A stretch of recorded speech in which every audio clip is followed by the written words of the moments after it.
Millionaire woman marries a poor artist for fame, but he turns out to be a hidden billionaire. The Los Angeles sun cast long shadows across Rodeo Drive as Sophia Winters stepped out of her chrome Lamborghini, her 6-inch heels clicking against the pavement with practiced precision. At 29, she had built a cosmetics empire worth $40 million, but in the city of angels that barely registered as wealthy. What Sophia craved wasn't more money, it was relevance, attention, the intoxicating rush of being the name on everyone's lips. Her publicist had been brutally honest during their last meeting. Sophia's brand was becoming stale. The market was oversaturated with beauty moguls, each one younger and more controversial than the last. She needed something dramatic, something that would catapult her from the middle pages of tabloids to the headlines.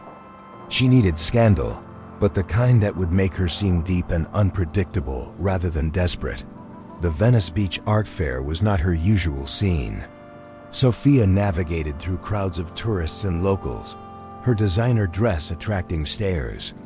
Among the bohemian atmosphere, she wasn't there for the art. She was hunting for the perfect prop for her next act. That's when she saw him. Daniel Morrison stood behind a modest display of paintings, his worn flannel shirt and paint-splattered jeans a stark contrast to the calculated casualness of other vendors. His artwork was extraordinary, haunting portraits that seemed to capture the soul of Los Angeles, from homeless veterans to struggling actors, all rendered with a technique that belonged in museums rather than street fairs. But it wasn't his talent that made Sophia stop. It was his story, which she overheard him sharing with an elderly couple interested in his work, an orphan who had taught himself to paint using discarded materials, living in a converted garage in East LA, donating half his proceeds to local shelters.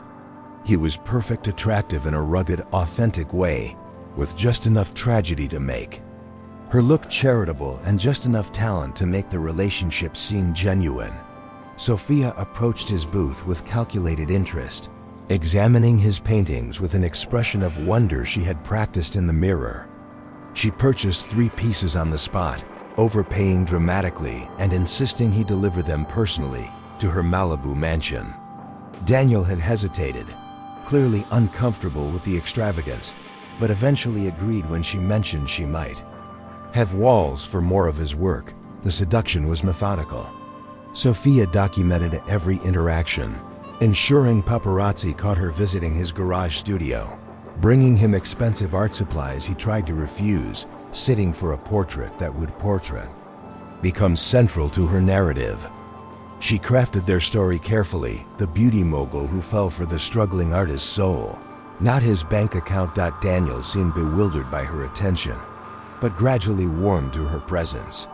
He showed her his world: late-night food trucks, underground art shows in abandoned warehouses, sunrise painting sessions on the beach. Sophia played her part perfectly, trading her designer clothes for vintage finds, learning to appreciate cheap wine, allowing herself to be photographed without makeup while watching him work. The media ate it up. Hashtag Sophia slumming began trending, but Sophia's team quickly spun it into hashtag love, not labels. Her social media engagement skyrocketed. Sales of her cosmetics increased by 30% as people became invested in her unconventional romance. She was invited to talk shows where she spoke eloquently about finding meaning beyond material wealth, about how Daniel had opened her eyes to what really mattered. 6 months into their choreographed romance, Sophia proposed. The setting was perfect during Daniel's first gallery showing, which she had secretly arranged and funded. In front of LA's elite and a carefully selected group of social media influencers, she dropped to one knee, offering him a simple band instead of the massive diamond everyone expected. The photos went viral within minutes. Daniel accepted with what seemed like genuine emotion, though Sophia noticed a strange flicker in his eyes, something between amusement and resignation. She dismissed it as overwhelm. After all, she was offering him a life he could never have imagined, even if it came with the price of constant public scrutiny. The wedding was a masterpiece of contrived authenticity. Held at sunrise on the beach where Daniel often painted, with a guest list that mixed Hollywood elite with residents from his neighborhood.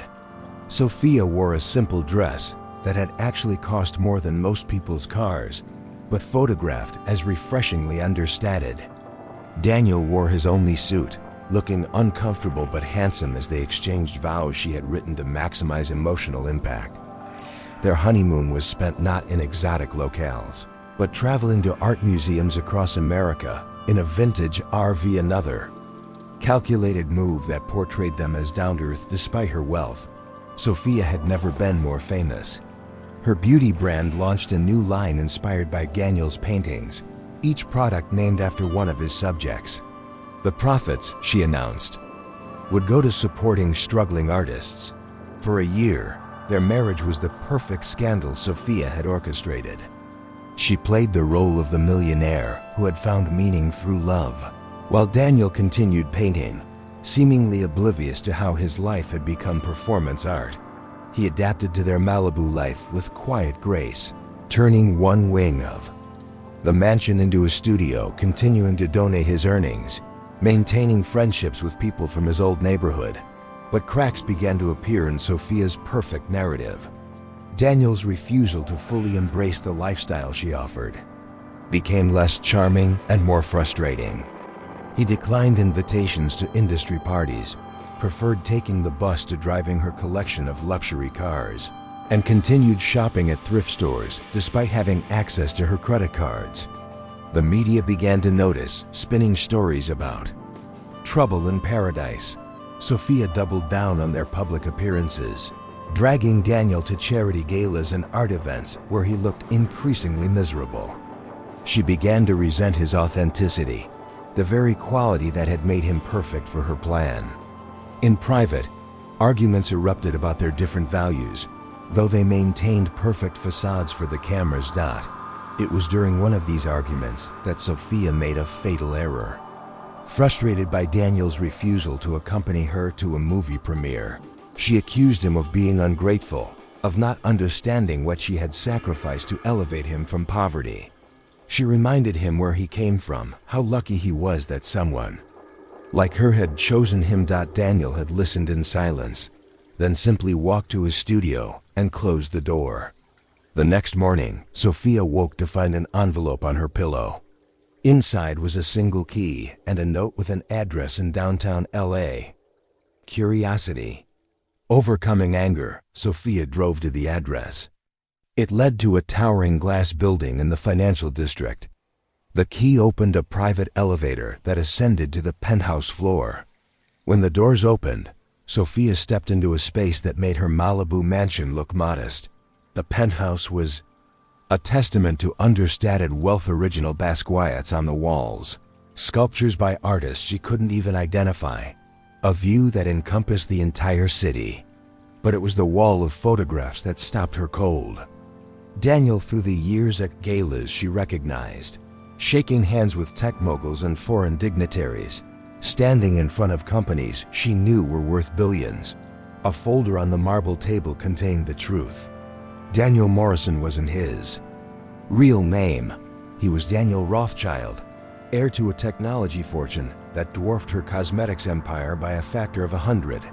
He had doctorates from MIT and Oxford, had sold 3 companies before turning 25, and had been living as a struggling artist for the past 5 years as what the documents called a social experiment in authentic human connection. Sophia sank onto a leather sofa that probably cost more than most people's houses, her mind struggling to process the revelation. Every moment of their relationship rearranged itself in her memory. His discomfort with luxury wasn't principled. Poverty, it was the exhaustion of someone who had lived with extreme wealth his entire life. His talent wasn't just natural, he had been trained by the world's finest artists as a child. The final document in the folder was the most devastating. It was a manuscript, nearly complete, titled The Millionaire's Trap, a study in modern performance and authentic connection. Her marriage, her scheme, her entire orchestrated scandal, it had all been research for his book on how wealth distorts human Relationships. Sophia realized with crystalline clarity that while she had thought she was using Daniel for fame, he had been studying her like a scientist observing a specimen.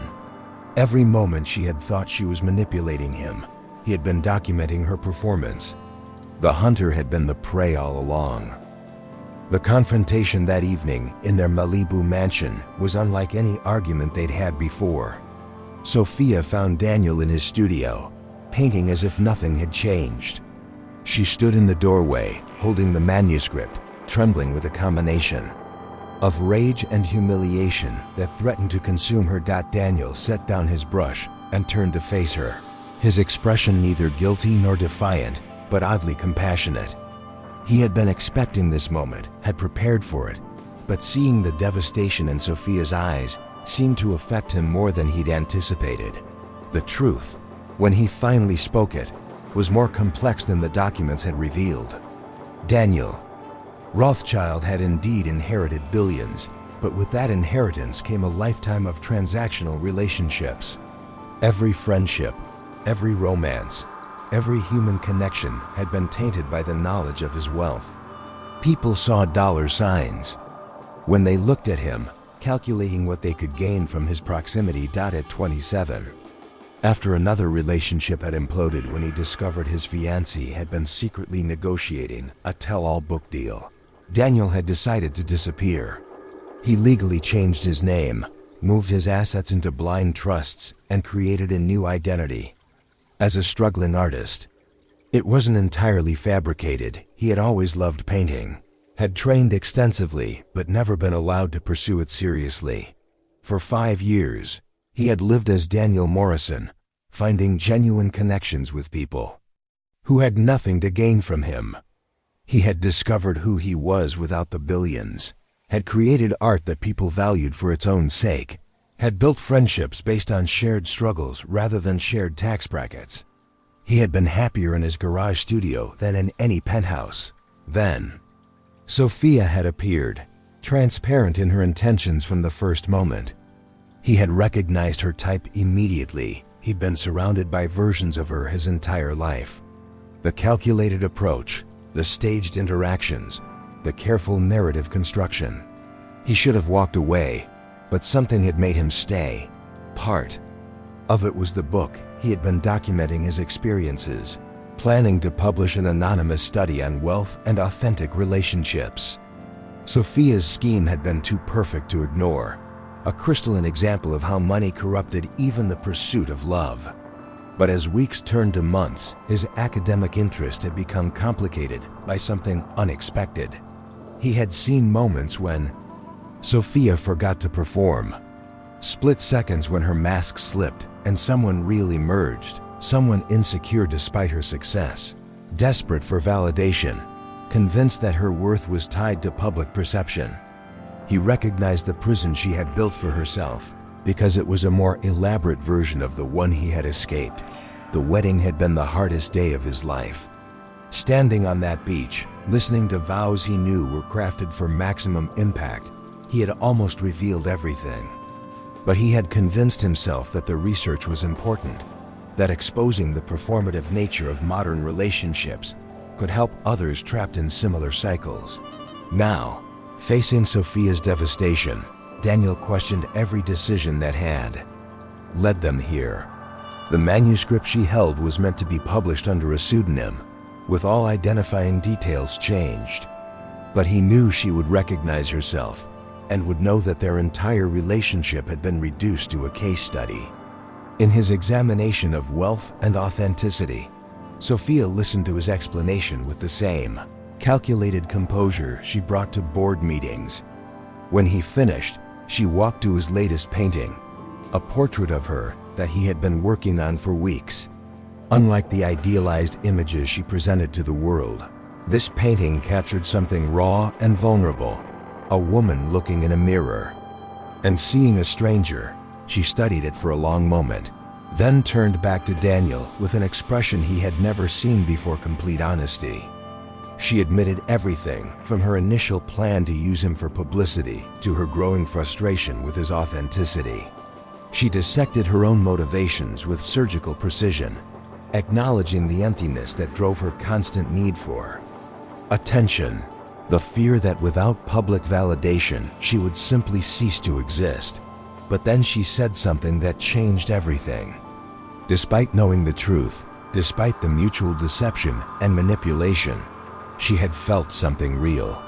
In the quiet moments when they both forgot to perform, late nights in his studio, early mornings on the beach, the unguarded laughter over shared meals, something genuine had emerged from their elaborate lies. The question now was whether that something could survive the unmasking. Daniel revealed that he had already decided not to publish the book. Somewhere between their first meeting and their wedding, his clinical interest had transformed into something he couldn't quantify or categorize. He had hundreds of pages analyzing their relationship, but none of them captured what it felt like when Sophia smiled genuinely, when she forgot about cameras and followers and simply existed in the moment. They spent the night talking with an honesty neither had ever allowed themselves before. Sophia spoke about growing up middle class, watching her mother's small business fail, vowing to build something that could never be taken away. She had confused security with wealth, relevance with worth, performance with identity. Daniel talked about boarding schools and trust funds, about a father who spoke to him primarily through lawyers, about learning to paint from a nanny who was the only person in his childhood who hadn't been paid to care. As dawn broke over the Pacific, they faced a decision that would determine more than just their marriage. They could expose each other, turning their mutual deception into competing narratives that would dominate headlines for months.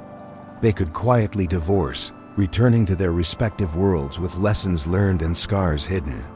Or they could do something neither had ever truly attempted, build something real on the foundation of their exposed lies. The next months were the hardest of both their lives. They withdrew from public view, causing speculation that reached fever pitch.